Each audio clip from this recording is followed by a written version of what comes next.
ஏன்னா அவர்கள் இந்த கர்நாடக அரசு சார்பாக அவங்க ஏற்கனவே என்ன சொன்னாங்கன்னா, நாங்கள் பூமி பூஜை நடத்த போறோம். நாங்கள் எந்த பூமி பூஜையும், அதாவது அவங்க ப்ராஜெக்ட் ரிப்போர்ட் மட்டும், டீடைல் ப்ராஜெக்ட் ரிப்போர்ட் மட்டும் தான் ஃபைல் பண்ண சொல்லி உச்சநீதிமன்றம் உத்தரவிட்டிருந்தாங்க. அதை மீறி பூமி பூஜை செய்ய போறேன்னு சொன்னதுனால நம்ம தேசிய பசுமை தீர்ப்பாயத்தில் அதை செய்யக்கூடாதுன்றதுக்காக நம்ம தொடுக்க உள்ளோம். ஒவ்வொரு கட்டத்திலும் எல்லா கட்டத்திலும் வேற வேற உச்சநீதிமன்றத்திலும் ஒரு சில வழக்கல் தொடுக்க வேண்டியிருக்கு.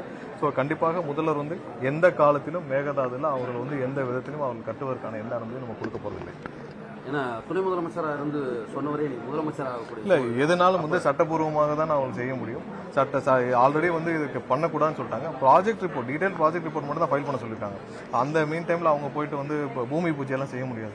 ஸோ அதை செய்து தேவையில்லாமல் 2 மாநிலங்களுக்கும் சட்டம் ஒழுங்கு பிரச்சனையை கொண்டு வரதுக்கான முயற்சிகளை அவர் செய்கிறார்கள்.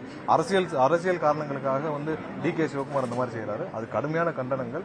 2 மாநிலங்களுக்கும் முதல்ல அமைதி தேவை. 2 மாநில மக்களுக்குள்ள ஒரு அமைதி தேவை. 2 மாநில மக்களுக்கும் நிறைய தொழில் உறவுகள் இருக்கு. இவர் தேவையில்லாமல் அரசியல் காரணங்களுக்காக சிவகுமார் இந்த மாதிரி எல்லாம் செய்கிறாரு. அதை அவர் தேவையில்லாமல் இந்த மாதிரி சர்ச்சையை கிளப்புறது நிப்பாட்டிக்கணும். நீதிமன்றங்கள் இருக்கு. ஒவ்வொரு ஸ்டேட்டுக்கும் இன்டர்ஸ்டேட் பாலிசிஸ் இருக்கு. இன்டர்ஸ்டேட் பாலிசியில் 2 மாநிலங்களும் எப்படி செயல்படணும் இருக்கு. அதை மீறி தன்னிச்சையாக ஒரு பொறுப்புணர்வு இல்லாமல் செயல்படுவதற்கு கடுமையான கண்டனம். அதை எந்த காலத்திலும் முதல்வர் அனுமதிக்க மாட்டார்.